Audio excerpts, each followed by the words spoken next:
Thank you. Okay. Thank you, Nikhila. Yeah, good evening, everyone. I am really happy to introduce Shangita Sen to all of you here.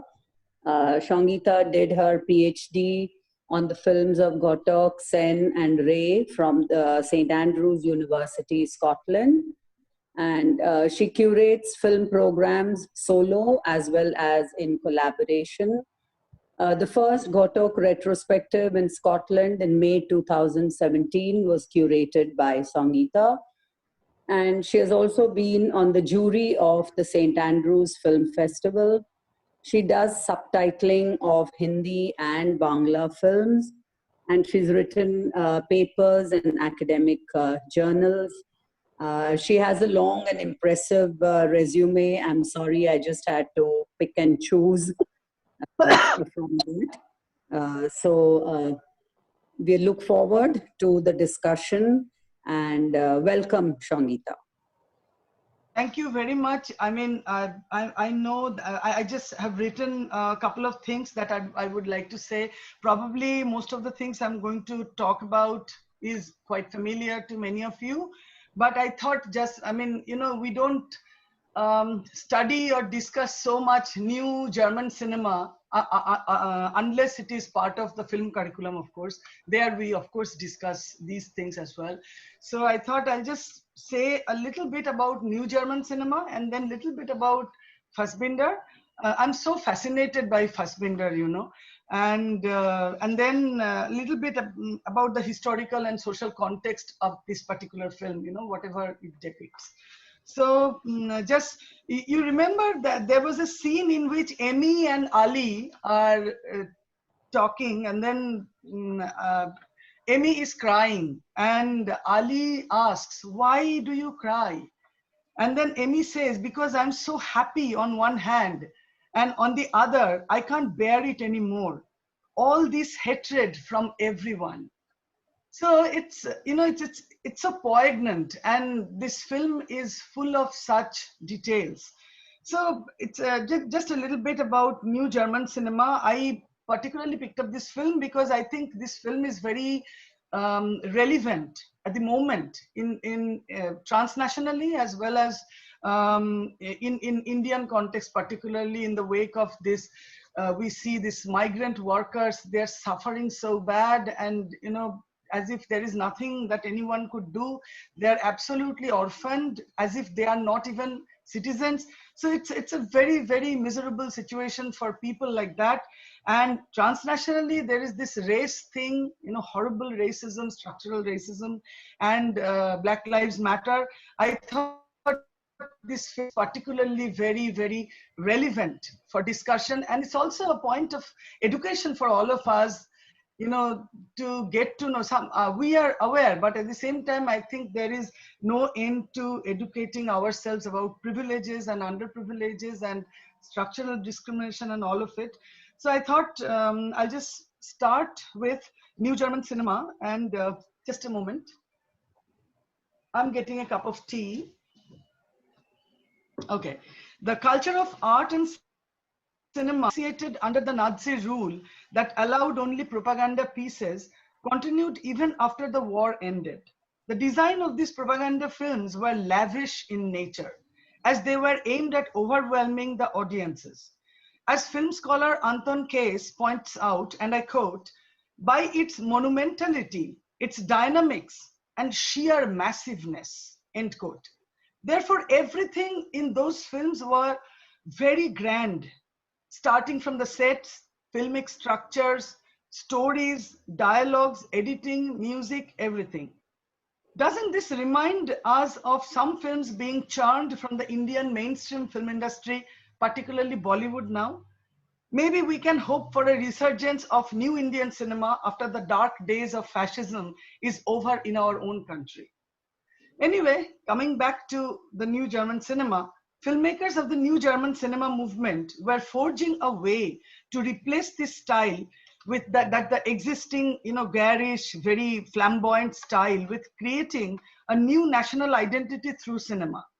Case points out, quote, "The legacy of the National Socialist film, an instinctive distrust of images, and sounds that deal with Germany has deeply preoccupied the younger generation of German filmmakers.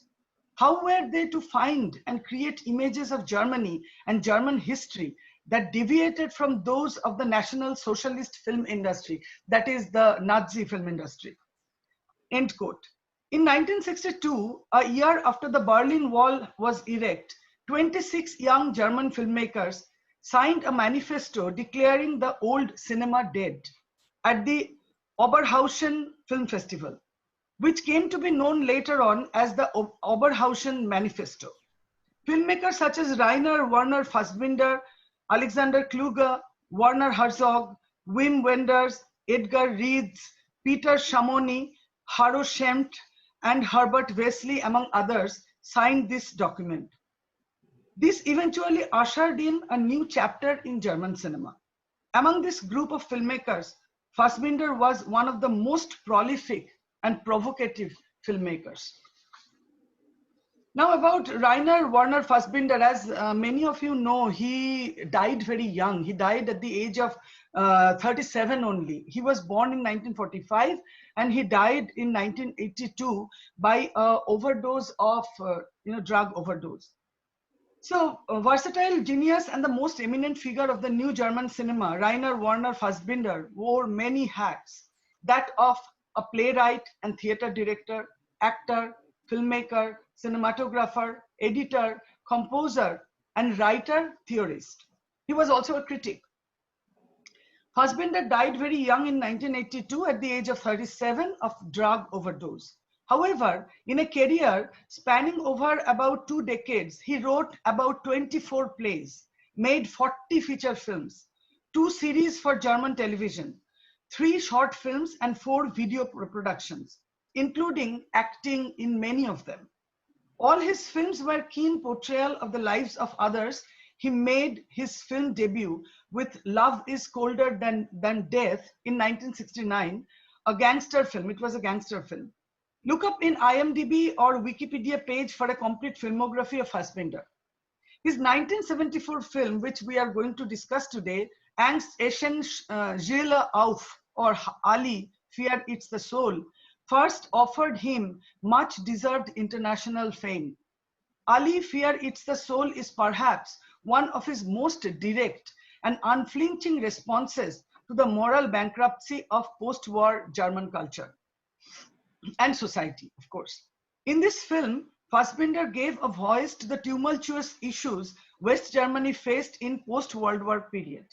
Like the new wave films in Europe and America, Ali, Fear Eats the Soul engages with what was happening with the German society and obviously their immediate history, using cinema as a platform to launch social critique. It critically depicts racism, classism, sexism, and societal pressures directly, while invoking issues of xenophobia and a dark ideological past specific to Germany. Ali, Fear Eats the Soul is an adaptation of the 1955 Hollywood melodrama All That Heaven Allows, directed by Douglas Sirk, an American filmmaker of German origin. However, following a similar plot line to Sirk's celebrated melodrama, Fassbinder used his story to poignantly engage with German anxieties and prejudices at that time, while exploring attitude towards women's sexuality and ageism. Fassbinder picked up elements from Sirk's films, such as the use of color, thematic music, and framing, and reinvent them to make Ali, Fear Eats the Soul a grittier and more realistic depiction of contemporary German reality. The film was shot in just 2 weeks on a shoestring budget, differentiating itself from Sirk's All That Heaven Allows, which was a studio film, of course.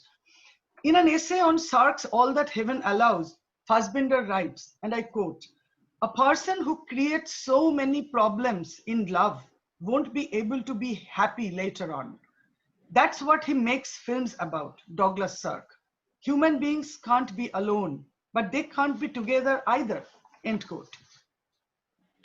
Fassbinder's film is this particular film is one of the most direct responses to the social, political, and industrial changes at the time for his native country. Britain's 1950s new wave consisted of kitchen sink dramas and angry young man archetypes as a response to Britain's social and economic struggles between different classes.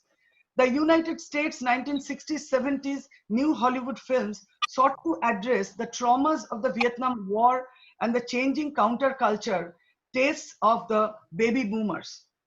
New Indian cinema engaged with structural discrimination, systemic violence, caste and gender issues that overpower Indian society. New German cinema shared this sense of urgency and critical introspection with the new wave elsewhere.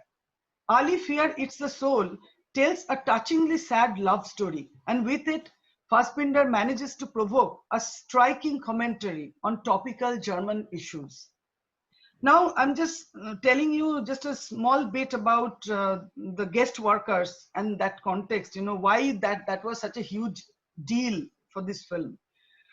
So after a prolonged period of conflicts in post-war period, Germany was officially split into halves by the Berlin Wall in 1961 in order to keep East Germans from escaping to the western part of the country, strictly separating the country into the Western and Eastern Germany. After this split, Western Germany was faced with a shortage in labor within their booming post-war economy. This lack of workers led to Konrad Adenauer, the German chancellor from 1949 and between 1949 and 1963, recruiting workers from Mediterranean countries, including Turkey, Morocco, Portugal, Tunisia, and Yugoslavia. These migrant workers were known as Gastarbeiter or guest worker, although many emigrated from their respective countries to live in Germany. The guest workers were considered as outsiders and regarded as temporary workforce in Germany. In many ways, it is exactly like the Windrush generation in UK. They literally rebuilt British economy after the war, and see how they were disposed of.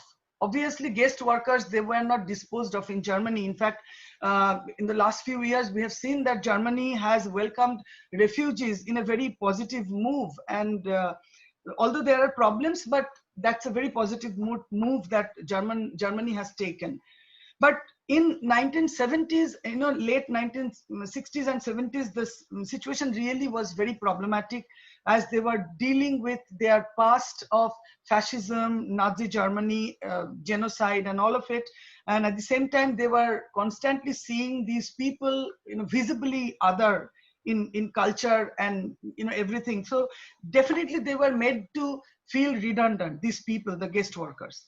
These factors, coupled with the trauma and loss inflicted socially, economically, and politically, and creatively by German National Socialism, that is Nazism, bred an environment that is depicted in this film and other films of the new German cinema.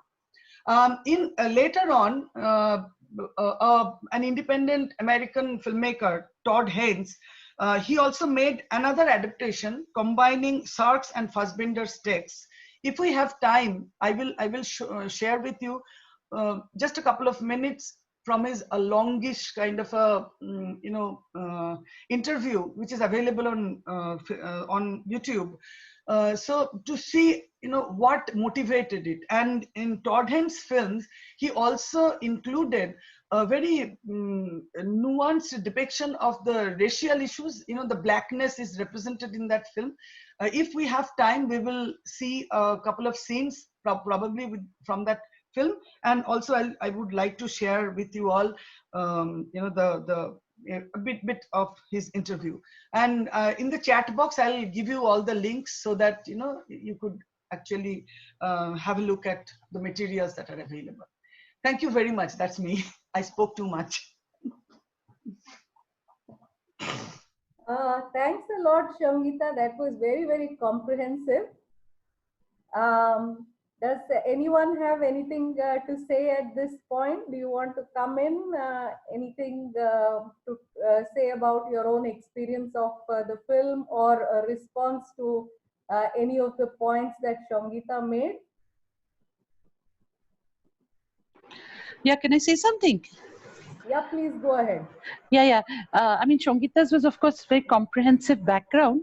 This question of the 70s and the late 60s in Germany, I think Fassbinder has actually has other films which are based around that period as well. And I mean, like she mentioned about the guest workers, there was the whole question of Germany's history of colonialism, a denied colonialism. And I think that is the other interesting thing. I mean, one is, of course, its past with National Socialism. But the other aspect of Germany's, sort of self-definition in some sense in Western Europe is that it was never a colonial power. And that it was not involved in slavery. It was not invested in this kind of racism. And yet, by the late 60s, when you have the whole Auslander issue with what they used to call guest workers, but were basically there was labor migration into the country because of shortage of labor. That's when actually the origins of neo-Nazism and the origins of this kind of race, the racist kind of organizations, the white supremacist organizations, indeed the neo-Nazi movement itself sort of grows at that time. And that's where this film is really sort of, that's the background to the film. And the fact that there are these spaces and these kind of preserves of safety, like that bar where, the North Africans hang out. And so I think, I mean, it's a wonderful film because it's so simple. I mean, it's so simply sort of, stated. You sort of really empathize with the woman a great deal. And you admire her for the kind of stand she's taking. It's much mild. It's actually in the film, it's got that languid pace. So it seems much milder than what was actually happening in Germany at that time, which was vicious. I mean, attacks on Auslanders. And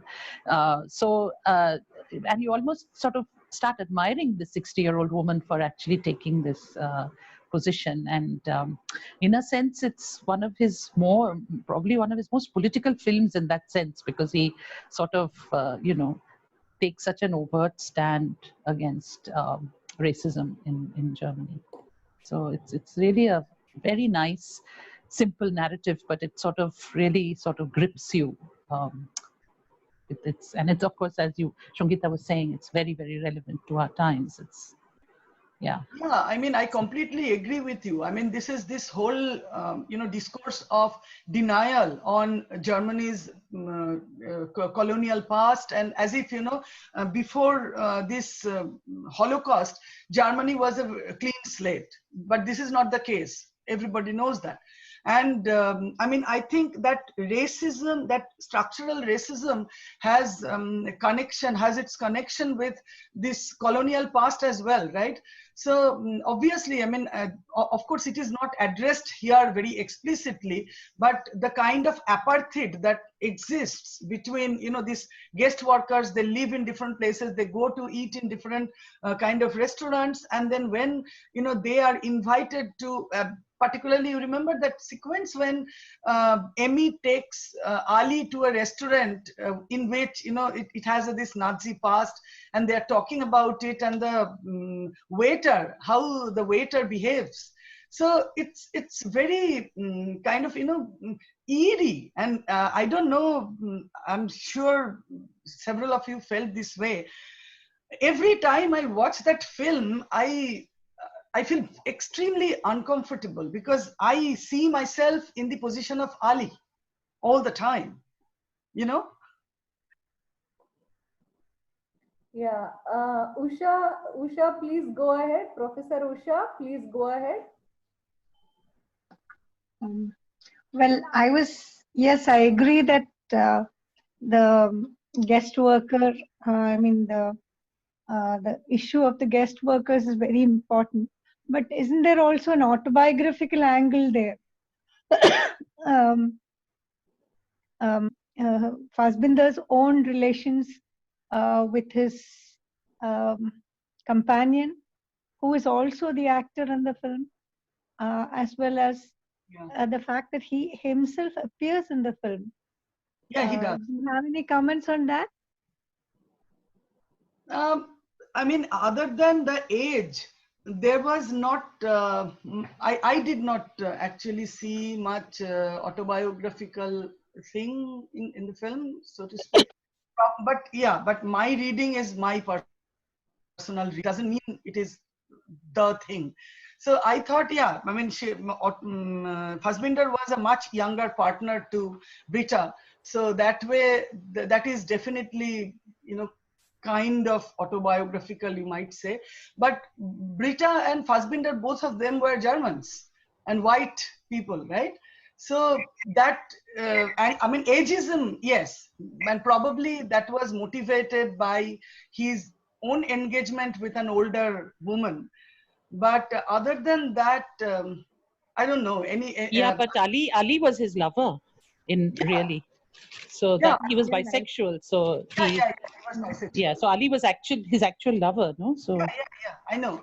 He was yeah, Fassbinder's partner. So, yeah, I mean, yeah. there are several layers, but I don't know. The autobiographical one could definitely read, I guess. But I mean, other than, you know, kind of complex relationships between these three people, I'm not sure. Yeah. But I personally found that the gentleness and the simplicity of their relationship was probably the most interesting part, the way in which it has been portrayed. It's so genuine and so simple and so, well, so loving, isn't that? I mean, that's what I found most interesting in the film. I completely agree. It's so touching. It's such a soft love story. Yeah, definitely. I can't find the hand. Can I speak? Yeah, please go ahead. No problem.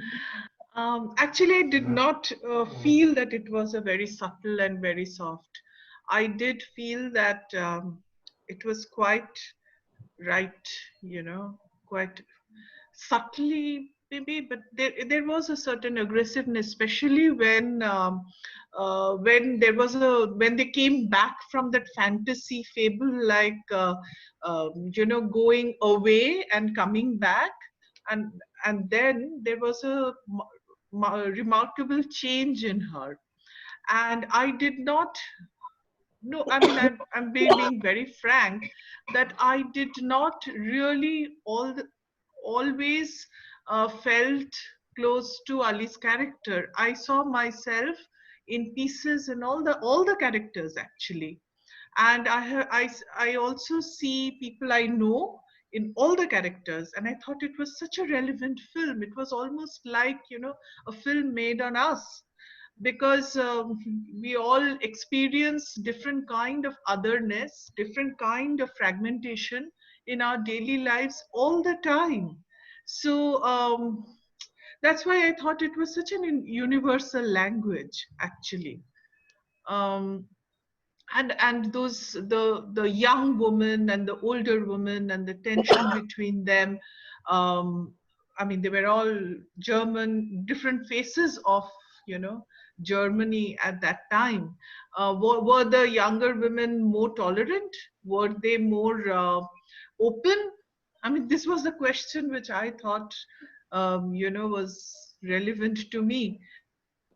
That has there been a change from the post-war women to, you know, maybe women who are young in their 70s? Are they more casual to the immigrants? I mean, did any of you feel this? Um, Just a bit of clarification. When I yes. said that I saw, I mean, I could actually align with Ali. I Yeah, don't yeah. align with Ali as a character throughout the film, but when Oh, I'm sure. yes, when he goes to the, you know, that restaurant, and then with, you know, accompanied by a white lady, but you know, that's almost like a space in which characters like Ali are not expected, you know. And then there is, so, I mean, obviously, I can't even imagine the lack of privilege that Ali must have faced. I don't know that. That's completely unknown to me. But because I live post-Brexit, I mean, kind of all, or UK under Brexit, it is, you know, nobody says anything, but you feel that, you know, negative vibe somewhere, right? In on Facebook, you see it. People are anxious, so that, you know, tremendously anxious kind of ambience, I would say. So I'm saying, you know, that way I was trying Yeah, to align myself like that. Yeah, I mean, I thought I'll just clarify it. Yeah. Yeah, please go ahead, Nandini. Please go ahead. Yeah, actually, thanks, Shubha. Actually, I think that's what Shubha is saying. Something that actually struck me as well. And I think that, like Shangita, you're living in this, we're all living in a crazy world. So we're living in a situation in India where a section of the population is going to be sort of structurally outlawed in a sense, right? So through the CAA and PR, if this government has its way. And it's, so this question of who becomes the other at different points in history is always there, you know? And so for us, for everyone really, this film is important today because the levels of othering in all societies is, you know, immense. The interesting thing about this film, I think he's made another film, I can't remember the name, on the Baader Meinhof, no, what, I don't remember that film's name, which has this actor also in it, the same actor, but I can't remember the name. But the interesting thing about the film is also the way it ends, because the question of what actually happens to these workers when they come, what kinds of lives do they lead?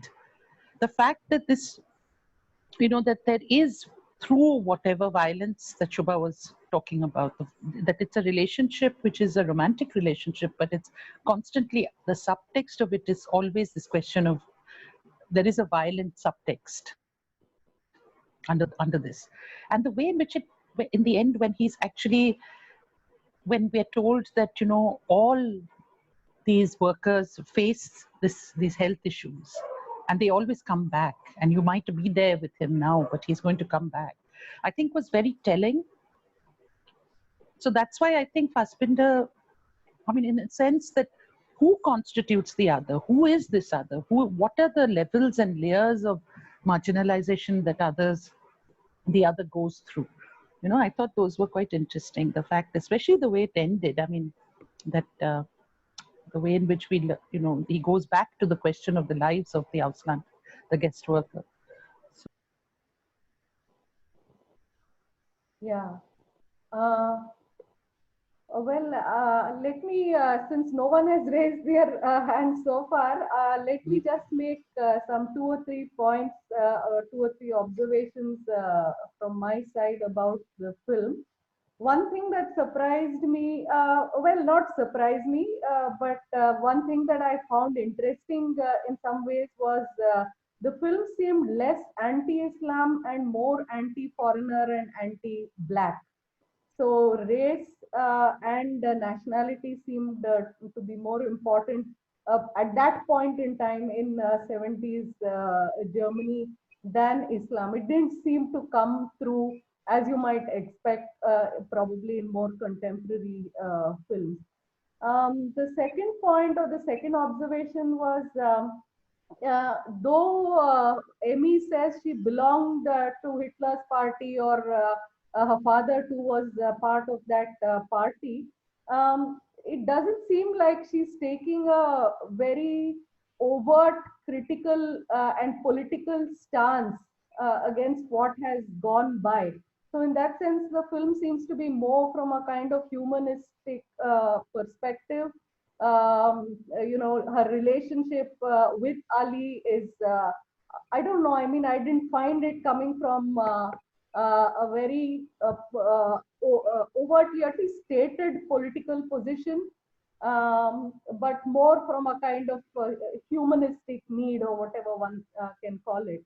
The last point, also what I found really interesting was the way age and race kind of are constantly being balanced, and the shifting power balance between age, which is which works against Emmy, and race, which works against Ali, and how at one point age seems to matter. Towards the end, age seems to matter less than the factor of race.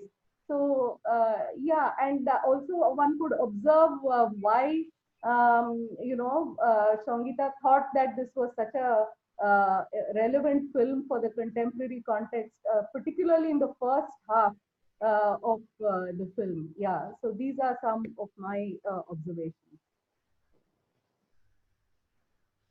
Nikhila, we are running out of the time. Can you reschedule it before Sangeeta answers it? Yeah, we have a couple of minutes. We'll rejoin in the same way as before, with the same link. Okay, before we leave, one question to Sangeeta. Is there any link between Weimar Republic films, that is, say, Fritz Lang, and the New German Cinema? And the New German Cinema, which we started with Fassbinder. Then later, 1990s, Sprecher and Fateh Akin will come later. But is there any link between Weimar Republic films and the New German Cinema, which started in 1960? I'm not a specialist of New German cinema, but my understanding is obviously films of Weimar Republic was quite inspiring to this group of filmmakers, right? Because they stand in such stark contrast with the propaganda films that overpowered the period just immediately before these filmmakers got together to transform the filmmaking scene. So I would say that that period of films is definitely something that they look forward to and look up as a cultural kind of legacy, obviously. But I'm not sure whether they directly influenced them. I need to read a little bit more, and I watched some of Herzog's films, some Alexander Kluge. Alexander Kluge is another person I like very much. So I watched some of, and a few of New German cinema, but I'm not very informed about thoroughly informed about New German cinema. But I need to really about some kind of hidden connections. But I'm sure that it is something that they were inspired by. The way classical Hollywood also inspired these new cinemas everywhere, right? That would be my somewhat, I know it's not the answer to your question, but that's somewhat I would respond to like this.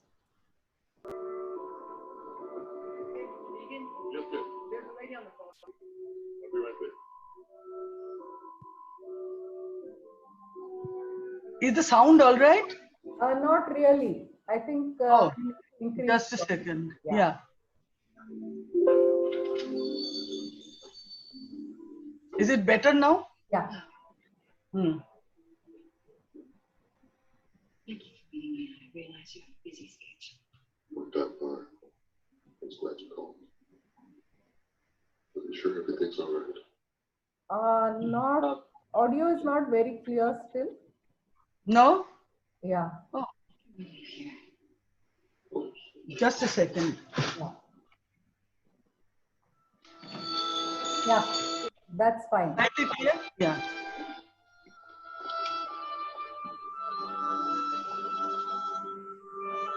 What is it? What happened? I wanted to see you in person, and I can't. Can't what? It isn't plausible for me to be friends with you. You've been so very to me, and I've been perfectly reckless and foolish in turn thinking. Thinking what? That one person could reach out to another? Take an interest in another? that maybe for one fleeting instant could manage to see beyond the surface, beyond the color of things? Do you think we ever really do see beyond those things? The surface of things? Just beyond the fall of grace, behold that ever-shining place. Yes, I do. I don't really have a choice.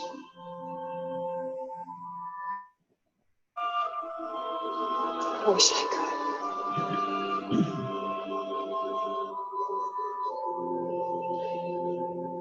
Good luck to you, Raymond.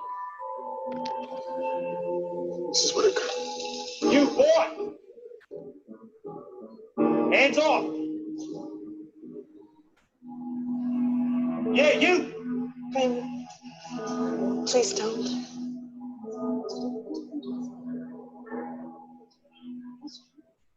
You're so beautiful.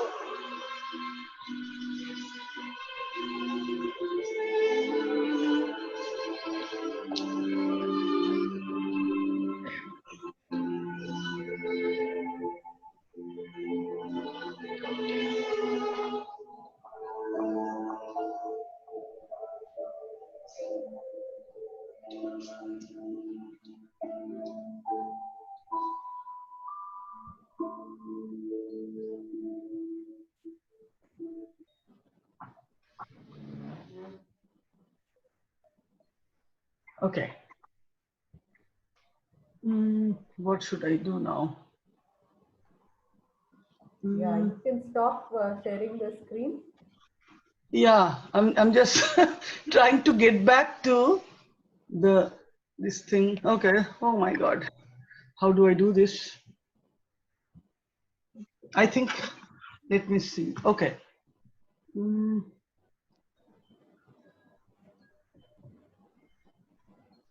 You need to go back to Zoom and stop screen share. Okay. Yeah. Okay, I did. Yeah. Okay, thank you.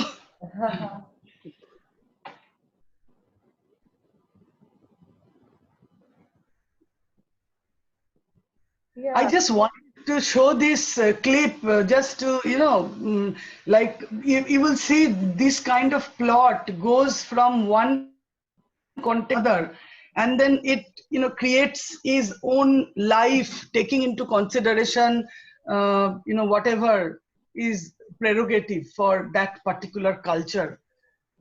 So, yeah.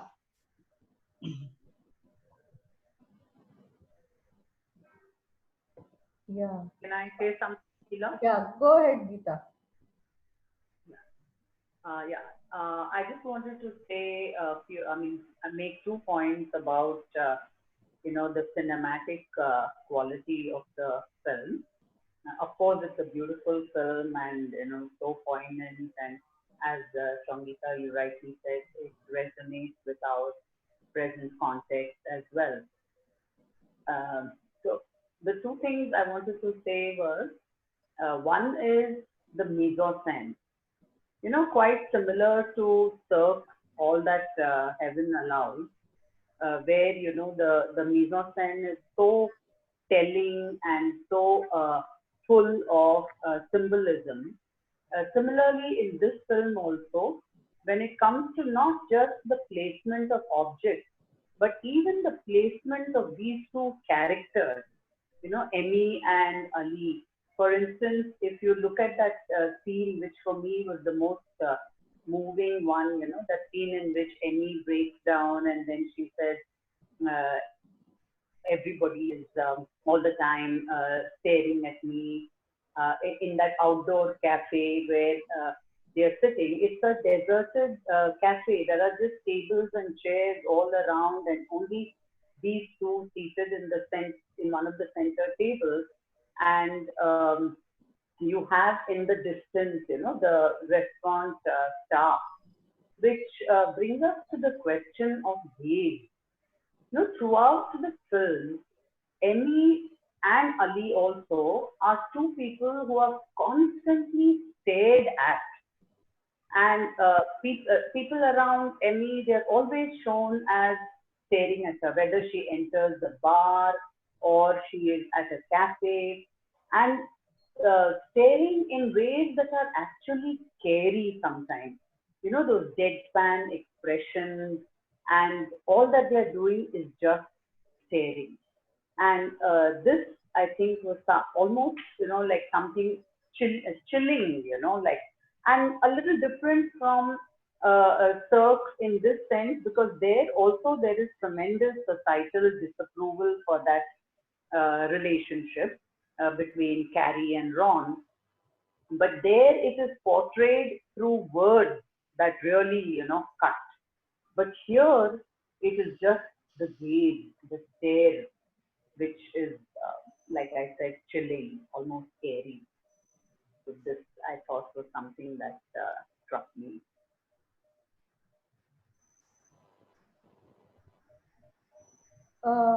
In the same scene, yeah, go ahead, Grishma. Yeah, Grishma, go ahead.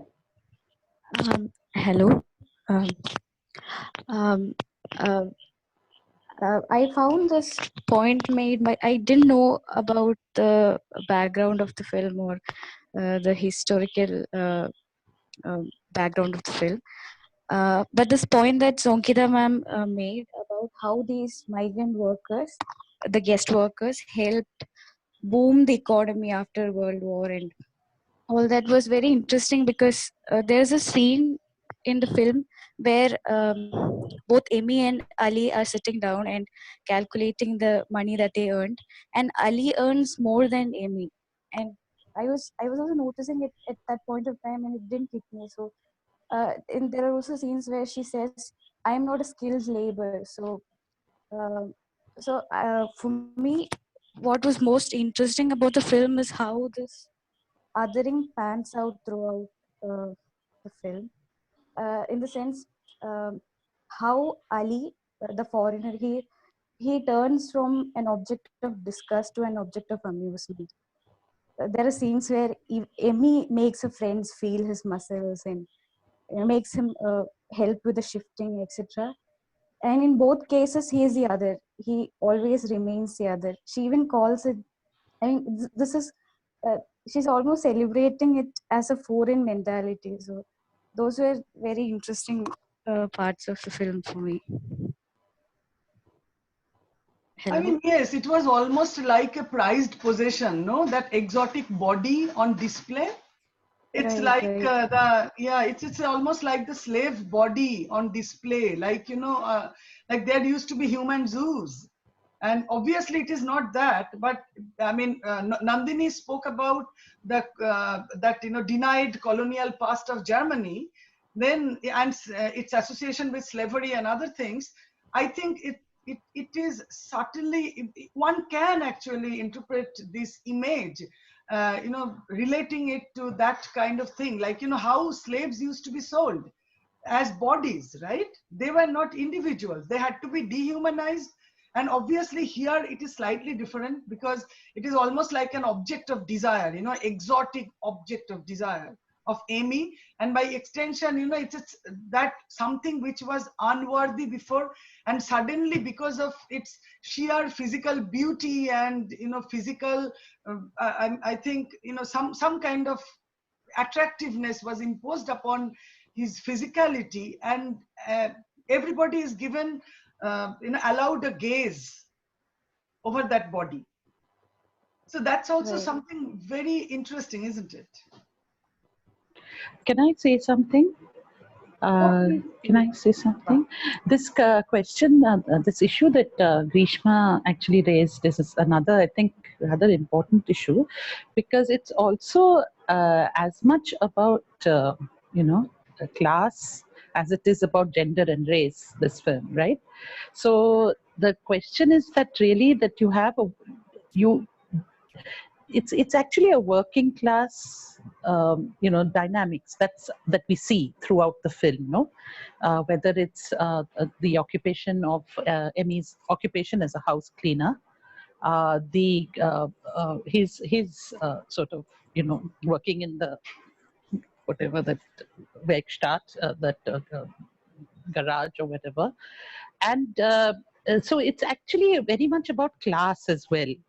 So actually, the point that she talks about, you know, when they are counting their money, that's a very poignant kind of scene. I mean, on one hand, you have this woman who's a cleaner. She's a house cleaner. She's older. She's having a relationship with this, you know, black man. And then you have her being laughed at, being shunned by her children, who are also actually working class, no? I mean, the role that Fassbinder plays himself, the son, I mean, it's clearly a very white, working class, macho kind of person. No? And so I found that quite interesting, that it's also about class. Whereas the film that you showed, Shongita, that, what is it? Far From Heaven, is it? The 2000? Yes, Far From Heaven. Yeah. Far From Heaven. I don't know if it's similar there. I don't know. I haven't seen the film, but when you see the narrative, when you see films like classically Sidney Poitier, who passes for white in all his films. I'm sorry to say this, except I think the Pearl Buck one, Lilies of the Field or whatever that film, which he got the Oscar for. But the other films that he's acted, he's always passing for white. So if a black man becomes white, then in the United States, you know, there was a time when he'd be accepted, right? So whether it's To Serve With Love, which was of course in the UK, set in the UK, but also Guess Who's Coming to Dinner, which is classic kind of, that kind of a film, no? Wouldn't you agree, Shongita? I mean, he constantly passes for what? But you so know, there's never any class dynamics in those films. Yeah, definitely. But in Fassbinder's film, obviously, I mean, both belong to working class. Both Amy and Ali, they belong to exactly, working class. Exactly. But Amy and her family, they are in a privileged position by virtue of their whiteness. Of race. Yeah, absolutely. Yeah. And so the I mean, indigeneity. This is so much about, and also look at the ageism that is pervasive, not only in the community of the white working class German, you know, people, but also in the Moroccan community. You know, that also they don't feel comfortable with, you know, Ali pairing up with Amy, right? So that tension is also clear. And about that Far From Heaven film, that black character is actually Reynolds. His character is a working class character, but the lady is a housewife. So okay. it is slightly different, I think. But obviously, I mean, Reynolds. I've seen this film sometimes back. I think Reynolds is a gardener. Okay, you know, but if you think of Guess Who's Coming to Dinner, for example, Guess Who's Coming to Dinner, the classic kind of passing for white film, no? I mean, there you don't have, in the US films, you very rarely have that very strong sort of class element when you're talking about interracial relationships, which are actually there in reality. Absolutely. But in cinema, somehow you don't see it so much in the US, whereas this film is very much sort of is talking about all the things happening together. That's what makes this film so complex, no? This film is so complex because of there are so many issues addressed simultaneously. And I think, you know, this is one of the most complex intersectional film, according to me. You know, it's so intersectional, no?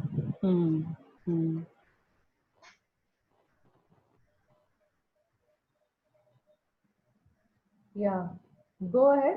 Shubha, do you want to say something? No, it's just my microphone was not muted. Okay. Yeah. Okay. Anyone else? Yeah, I want to add one thing to what Geeta ma'am has said about the mise-en-scene and what Sangeeta was saying. The mise-en-scene, it's quite minimalist in its frames. I mean, that's what brings complexity, more glaring and more thoughtful also. I mean, in a particular scene, there are more issues involved in it. There are gender issues involved in it, there are racial issues involved in it, and they come together because of that mise-en-scene, which is minimalist, which you don't see in Thaddeus films. It's more melodramatic. And in fact, Fassbinder is supposed to be, taking cue from Silk, is supposed to be more melodramatic in a given New German cinema. But the minimalism of the frame, as Geeta ma'am rightly said, the mise-en-scene brings you complexity of all those things, and we together experience it because of its minimalism. That's one thing what I find astonishing and remarkable in Fassbinder. I mean, he has made 41 films in his 15 years, and there is a variation from his first film, what is that, Love, his first film, that the love is more fearful than death. From there on, I mean, the kind of film what he has made, the genres he has made, but this film, for its minimalism, it strikes you with minimalism in all frames from beginning to end. That's where we see the complexity of various issues. Even he doesn't leave the gender issues there, that he comes and says he wants to eat that, what is a couscous. I mean, where she is supposed to prepare and he is supposed to eat. I mean, that kind of complexity, that minimalism, I don't know, minimalism as a moment was existent in New German film or not, but as Geeta ma'am said, that mise-en-scène, it produces that, that there is a single background music, there is single emotions in each of the mise-en-scène. That makes this film remarkable. That couscous scene was interesting because it seems like a definite turning point in the play of the relationship between the two. Because it seems like at that point, Emmy is also in some ways judging him or seeing him like the others. So it seems like it's quite a very interesting moment in the film when she refuses and she asks him to suitably mold his taste towards German cuisine or whatever. So yeah, it's quite an interesting scene. One more thing which Fassbinder has expressed in his films is that in all artists there is only one theme which continuously recurs. Whatever number of films you make with whatever number of background, and he says that he has only one theme or one emotion, that is exploiting emotion of others. One, exploiting the emotion of others irrespective of the social and national background. That's something interesting also this particular film brings in, exploiting the emotion of others. What Fassbinder said, I mean, he says in very minimally, he said that all his films is having one theme, exploitation of the emotions by the others, one by the other. The role reversal takes place and it will take place. So in his 41 films, he says that it is one theme that's very interesting. That's very interesting. But this film, as British Film Institute for its students says that if you want to watch Fassbinder, it's very what is called a winding way. But you start with this film. I think this is quite correct. What do you call?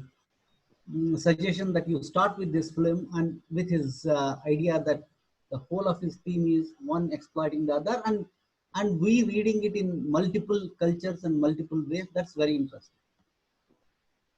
Yeah, Nandini, please go ahead. No, I was actually quite struck by two things. One is that it's such a celebrated film of Fassbinder, and I've actually seen his other films, many of his other films, but I can't remember a single one right now. But you know, one thing that struck me is, I mean, two things struck me. One is that although it's like, you know, it's a simple narrative. There's a very strange way in which there's a. I felt this. I don't know how, whether you all also felt this. There's a very strange way in which there's a kind of, each character is kind of alienated from themselves as well. I mean, it's a very strange way in which the screenplay and the it's not just that it's minimalistic, the mise-en-scène, but also that it's sort of the entire structure of the film is very minimalistic. I mean, it's you know, I felt that it was very strange because you're not there are virtually no close-ups, actually, isn't it, in the film? I mean, it's always kind of there's a kind of strange distance also, and it's in the way in which even the script seems to be like that. So I found that quite interesting, and I was thinking, if you say, you shouldn't perhaps contrast, but if you do contrast it with films, a film like, say, other films, like, I don't know, I was thinking of Nazarene for some reason. I think Nazarene is Buñuel. I can't remember who made Nazarene. Yeah, Buñuel. Buñuel. Yeah. So, I was thinking that, this whole thing of getting into the film, one doesn't somehow get into the film. There's a kind of alienation, a Brechtian quality almost in that film. It's like that's what I felt. The second thing that I felt was quite interesting was how one sees it through our contemporary sensibility. And I found that a bit sad, in a sense, like what Nikhila also said, that you don't have Islamophobia.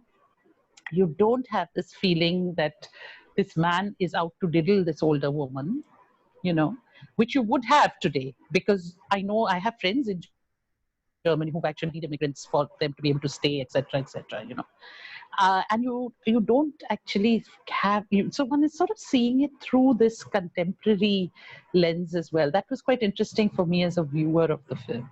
But I was wondering, Shongita, what you feel about what I said first. I found it a bit like that. It's this classical kind of Brechtian alienation. I would completely agree with you. Yeah, definitely. Yeah. And that brings us to Fassbinder as a playwright. He was a playwright and he was a theater director in Germany. So you can imagine Brecht is enormously influential in everything that the theater people did around that time, right? So, and of course he is a leftist, and it is impossible for him not to be influenced by Brecht and all new cinemas, particularly the radical types. Like if you think about, Latin American third cinema, right? They are explicitly Brechtian. And if you watch Kluge, you will see how Brechtian they are. So and all these people, they kept in very close contact with Latin American filmmakers through festival circuits. And Berlin used to be a hub for political cinema and all of it.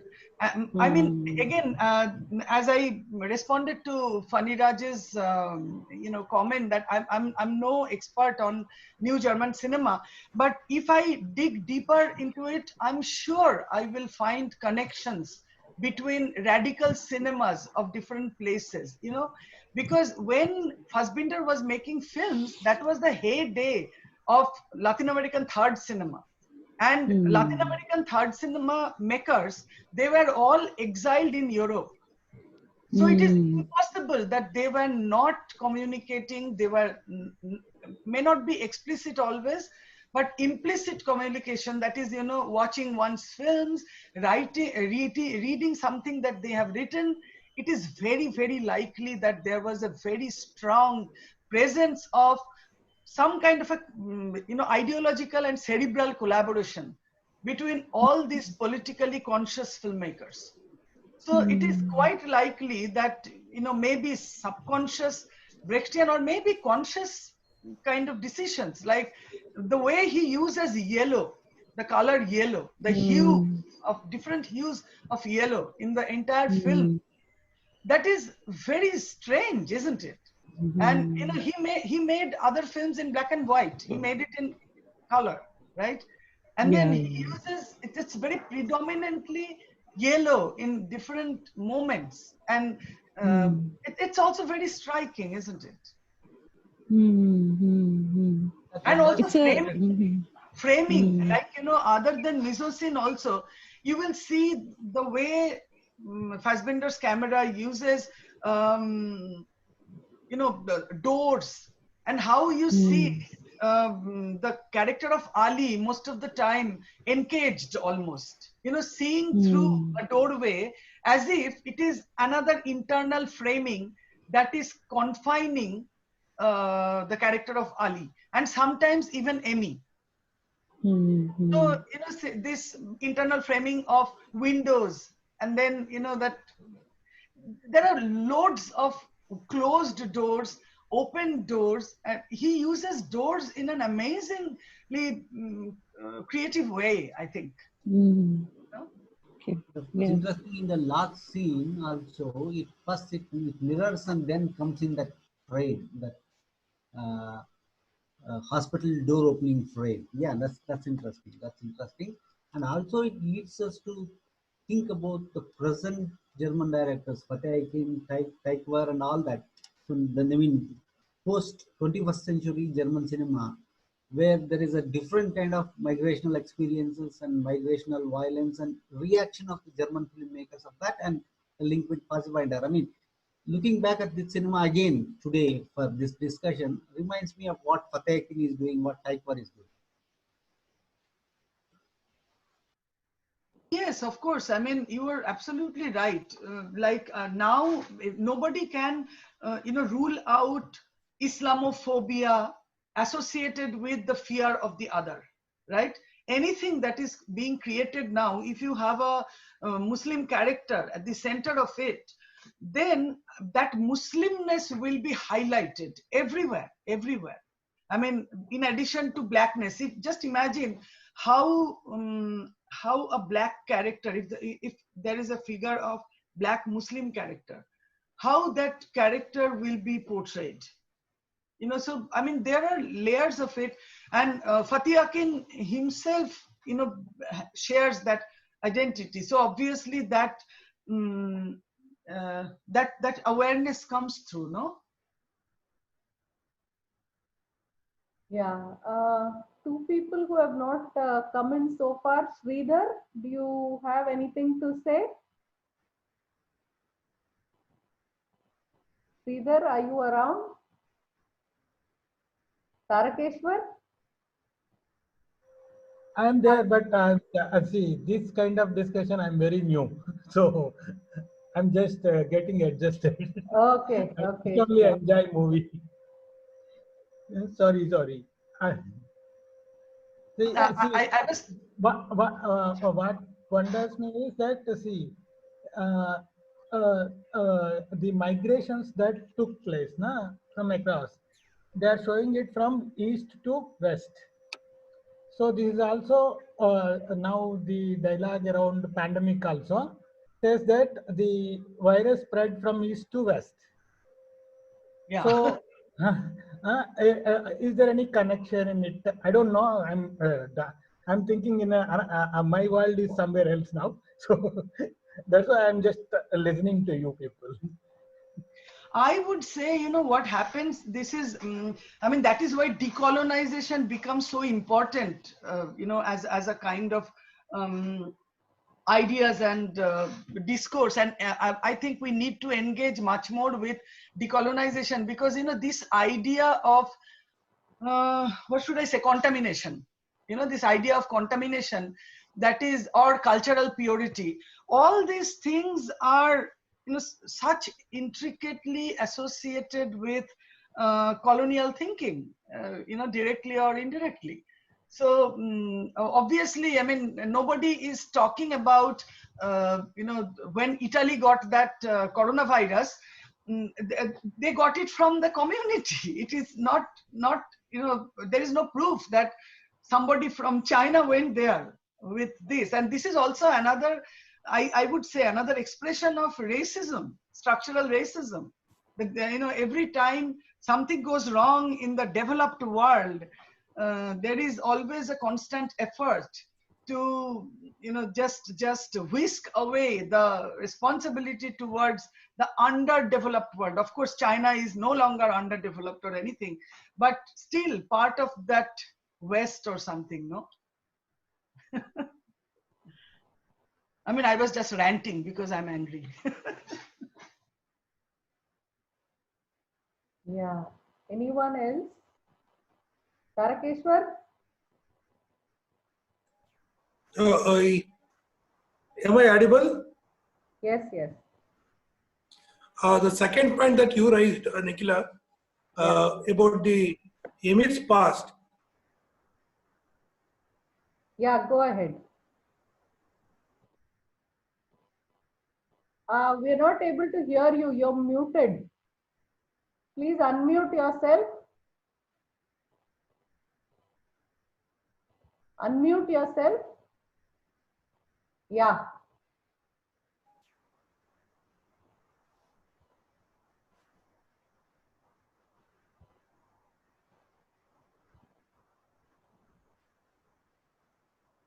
Nikhila, he's out. I mean, he has lost his connection. Probably. Yeah, internet is not very good here today. He has lost his connection. Yeah. Yeah. I'm back. Yeah. Okay. The second point that you made about Amy's past, which she herself reveals to Ali, either proudly or as a matter of fact tone about her Nazi past. And there's no remorse to it, and there's no critical reflection on it at any point in those discussions. So it brings me back to the issue that we were discussing about the Nasir.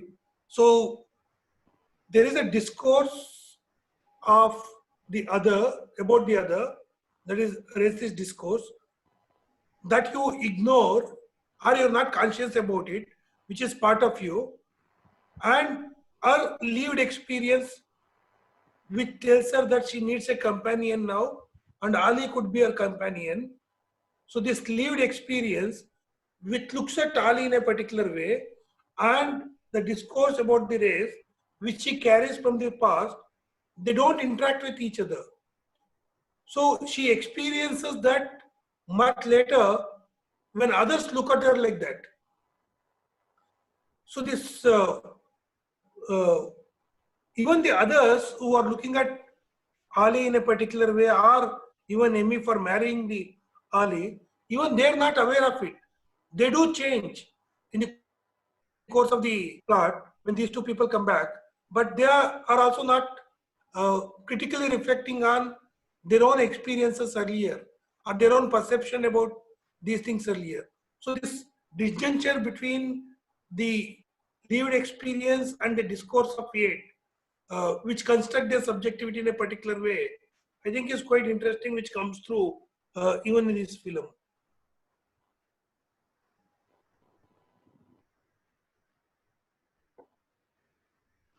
Yeah, to add to that, Tarakeshwar, all the modern German films, including Fateh Akin, is talking about the residue of otherness from the fascism, which Fellini used to very much talk about, that Gramscian aspect, that fascism lives there as a residue. It is not dead, it is not time bound, it's not linear. Sometimes it lives as a residue and it can rejuvenate.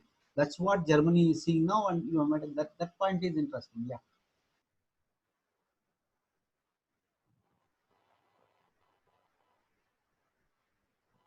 Yeah, so it seems like the film is kind of looking at Emmy more, I mean, less as a politically aware kind of figure, and more as someone, you know, who through the life that she's leading, she's alone and all that.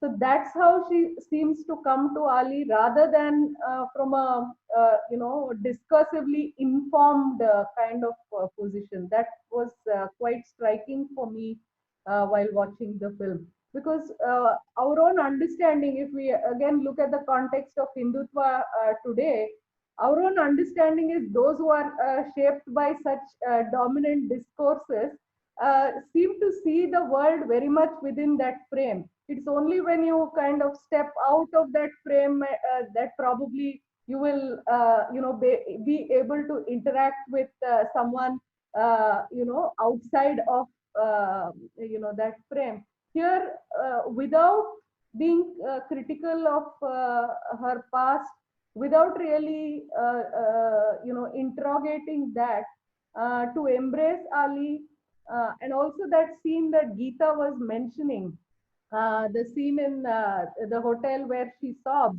it's less, for me, it was less, you know, her pain than his, to watch her kind of completely crumble, and as if he was in some ways responsible for what was happening to her. It seemed very cruel to him, even as, you know, maybe it called us to sympathize with her, but it seemed very unfair and cruel to him while we were watching. I mean, this is my own sense. Yeah, Nikhila, that's very interesting. I wanted to bring the Hindutva aspect, and you have brought it because I don't want to broaden the whole reactions. That's interesting. Yeah, because common people are stuck in their frame, that's where Hindutva affects them. That is interesting. Yeah, that's what also this film talks about. That's why this film is central to film studies. Fassbinder's this film talks about those complexities. Yeah. I have a question. Sorry. Yeah. No, go ahead, please, Subha. I have a question. Who was it? Emmy's husband who has died, a Polish? Yes, yes. So she must be already exposed to some of the experiences, right? Because after war or during war, a Polish husband. Yeah, but there was a lot of movement between the two regions. I mean, they were not. Yeah. So there wasn't any bias, not necessarily. Not necessarily. Not necessarily. Yeah. Oh. But on the other hand, one doesn't know. I mean, it's left open in the film because there was prejudice against the Poles as well. Yeah, I know, the concentration camp, etc. No, there were lots of resistance also, right? Yeah, no, even there were Polish resistance also. But as a region, I think there was a lot of commonality between them as well. So. No, definitely. I was just wondering whether she already had a kind of. Yeah, because she's marked by the name also, no?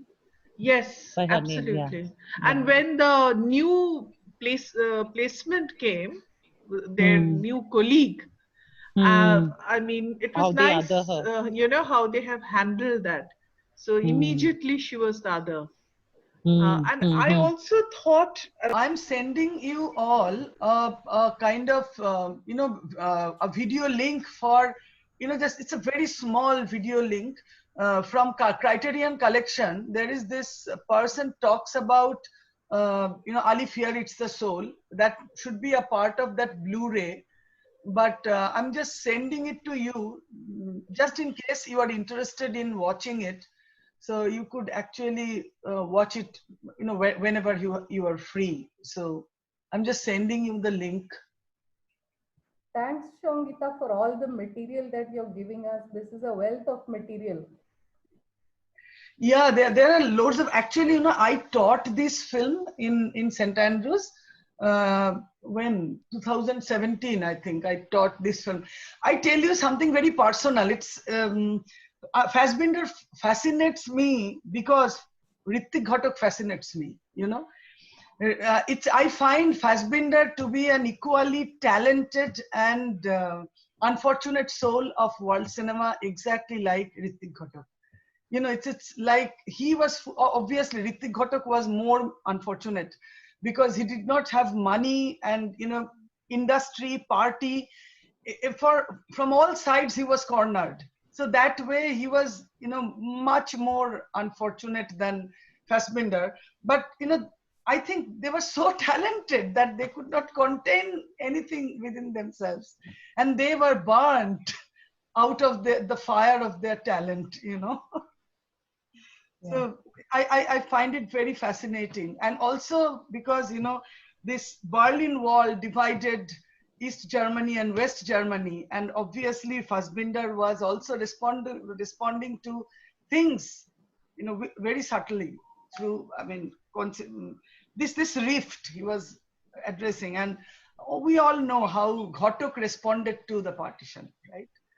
So, I haven't done any comparative analysis. I'm just a cinephile and a film researcher. So, but I really feel that probably I will do a comparative analysis of some of his films. I don't know whether you've watched, he made a film on prostitutes in Germany. So that is another very, very fascinating film. So, yeah, go ahead, Tarakeshwar and Paniraj. Both of them have unmuted their mics, I think. Yeah, go ahead.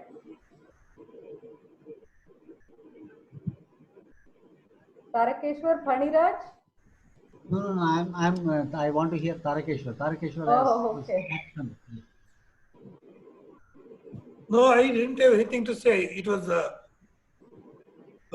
unmuted, so I muted it. Okay, fine. Okay, I wanted to say something actually.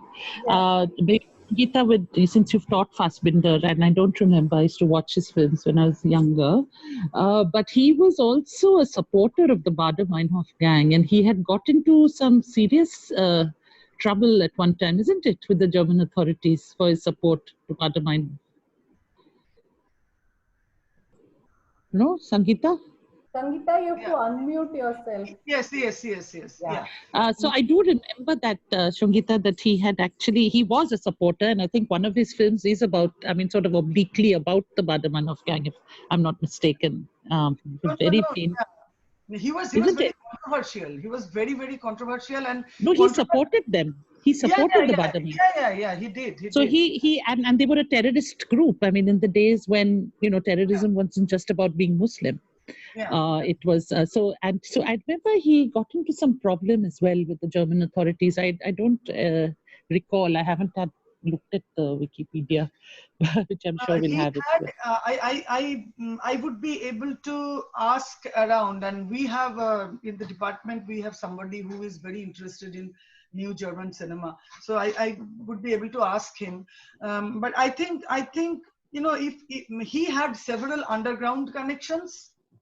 So and obviously he was friends to people like I forget the name of the character, name of the person who played Ali. I'm so his sorry. Name is Ali. His name is the same name as in the film, actually. That's his real name. Okay. Yeah. So he and obviously Fassbinder was friends with him as well as his friends, right? So he had quite a few. He was a very daring kind of a person, I would say, and it's not surprising that he might have been in trouble. But I'm not aware of that trouble. No, the Baader-Meinhof was a terrorist organization at that time. No. So, I'm not talking about that. Other than that, also he also had other controversial. Right. That's what I'm saying. Right. He also supported openly the gay and queer movements, and that Fox and his friends is about a gay man, and falling in trouble. And these three people were there in the film. Britta was there, Ali was there. So he did actually make quite a few films with similar themes. But if you see the other filmmakers, like Volker Schlondorf, for example, or even Herzog, they all kind of seem to have their own styles. Like Schlondorf was clearly a very, very much narrative, much more in the sort of realist kind of cinema. Herzog, of course, was on his own trip a lot of the time. He was a pro-Maoist. He was, and very openly so, all that. So they were all so different in that period, isn't it? The German filmmakers of that period. You can actually compare it with the traditions we have in New Indian cinema. Like Mrinal Sen made a very different kind of style of films. Then Ghatak made a very different style of films. Then Satyajit Ray made very different style.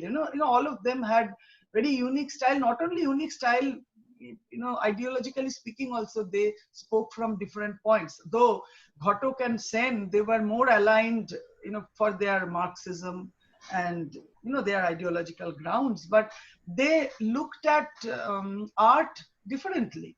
So Herzog is a narrative filmmaker, but at the same time that that late 60s, when that wave of Maoism was very prominent across Europe, I think most of them supported Maoism, no? Yeah. So right. Starting from Godard and everybody, and Godard, they in fact shifted towards they created a collective, that Grupo Dziga Vartov, and then they made films for a couple of years before they were disbanded once again, no? So these people, and I think Latin American filmmakers had a huge role to play in radicalizing. Obviously these people were already very radical, but that explicit radicalization, I think all these Latin American filmmakers were here, either in Paris or sometimes in Germany and in Italy. They were all over the place in Europe, and they had a huge role to play, because what was happening in Latin America at that time, that was such a volatile situation, isn't it? Solanas was in Europe at that time? Yeah. Solanas was in Paris. Patricio Guzman was in Paris. Alea was here. Then, Jorge Sanquines. All these people, they went to that, film school in Italy. So, I mean, several of these people, before ICAC was established in Cuba, they used to come to Italy, for training. Several of them, I think Fernando Biri was also trained here. So many people, Fernando Biri, I'm not sure about Fernando Biri, but I'm thinking about all these people. So, they had a very active connection. Umberto Solas, Alea, all these people, they had a very strong connection with Europe.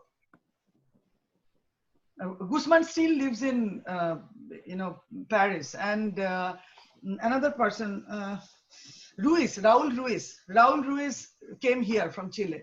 So most of the people, when, those military junta government was prevailing in Latin America in the 70s, most of the people, they had to run away. Then Glauber Rocha was here in France. So that was, I think that was a very fertile ground of transnational communication and, left filmmaking, I think, radical filmmaking, militant filmmaking. Okay, anyone else?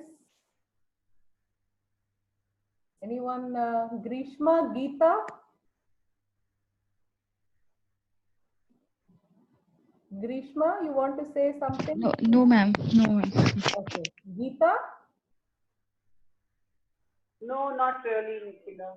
Okay. Then is that would you like to see a small clip from Ted Haines' interview, talk about Fassbinder and Sark? Okay. Just a second, let me share the screen. Okay, you have to enable the screen sharing, please, Nikhila. Yeah.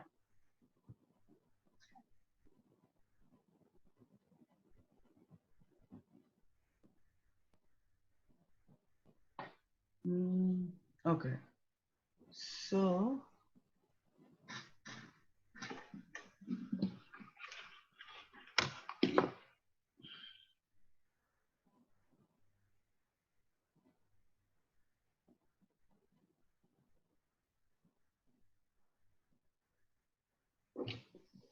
I first encountered Fassbinder's films in the early 80s when I was in college.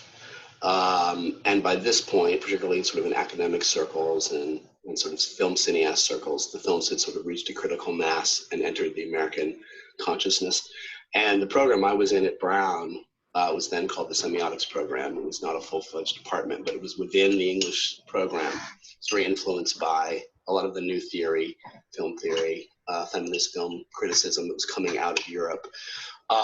And so along with that emphasis on sort of traditions of women's films in Hollywood, there was obviously this excitement around the work of Fassbinder and the direct link to the melodramas of Douglas Sirk in the 50s, which had been the subject of a lot of writing by people like Laura Mulvey and Marianne Doan. Now, Fassbinder had started making films, I think, in 1969, coming out of sort of radical theater experiments in the late 60s in Germany. The really interesting thing to keep in mind is that Fassbinder was making films at the sort of political peak of counterculture. So his peer group and the people that he was surrounded by were, in France, Godard and people working in a very directly political kind of cinema who was inspiring everyone. And then in Germany, what was going to become the new German cinema would be characterized by people like Straub-Huillet, Alexander Klug, Werner Schroeder, people who were basically trying to take a lot of the political sentiments and questioning going on and apply them directly to narrative. What went along with that was a rejection of classic Hollywood narrative and its more emotional driven, ultimately, manipulative and corrupt forms.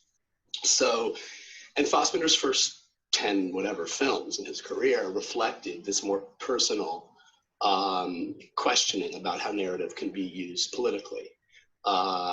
They're cooler films. They're more, they have a sort of deadpan critique of German society at that time. Then all of a sudden, Rainer Werner Fassbinder goes to see some Cirque films in 1971. I think someone who, like Fassbinder, who was so rigorously critical of dominant culture and generated the kind of aura of extreme pessimism about the possibilities for human happiness and freedom, was completely taken off guard by the direct tenderness, as he described it, in these Cirque films. A lot of people would look at these Cirque films and that would be the very last thing that they would see: tenderness, human fragility.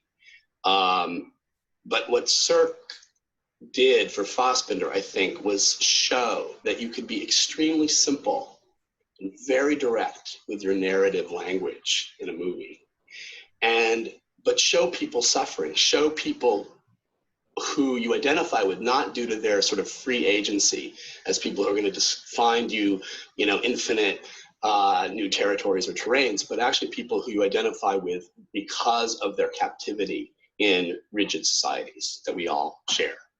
So that opened up a whole new idea to him. I think he also really liked, in a way, being adversarial even to his Marxist contemporaries and beginning to challenge this whole contempt, this easy contempt for Hollywood and its forms. But in a deeper level, I think what it really started to do was clarify Fassbinder's project.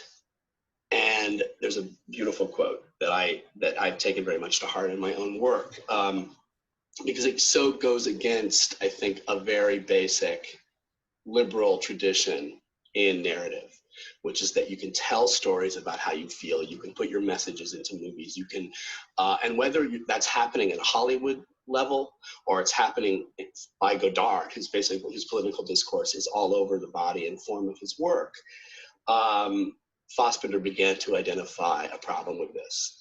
And he writes, and I think this is 75, people often criticize my films for being pessimistic. There are certainly plenty of reasons for being pessimistic, but I don't see my films that way. They are founded in the belief that revolution doesn't belong on the cinema screen, but outside in the world.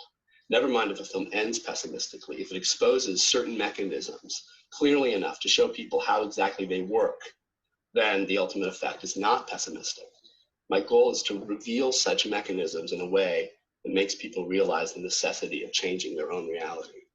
So he felt that films that try to do it for you, deprived you of, were ultimately apolitical. Okay, so I wanted to share this with you. And I have shared with you the link in the first meeting. I don't know whether you saw it. If you are interested, you could actually explore this. I mean, he says something amazing. This analysis is so good. The video is 22 minutes. This interview is, and I think he puts it in a very succinct way. Exactly what we have been discussing. That about tenderness and directness, which Shubha addressed in her comments. I think that was, I think Haynes answered that, right?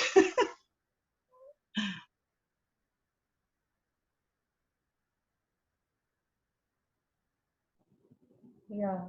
Anyone else wants to say anything about what we have seen so far, what Sangeeta showed us?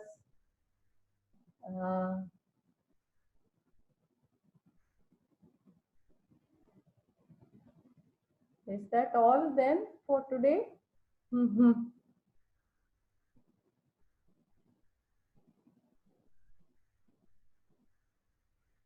Okay.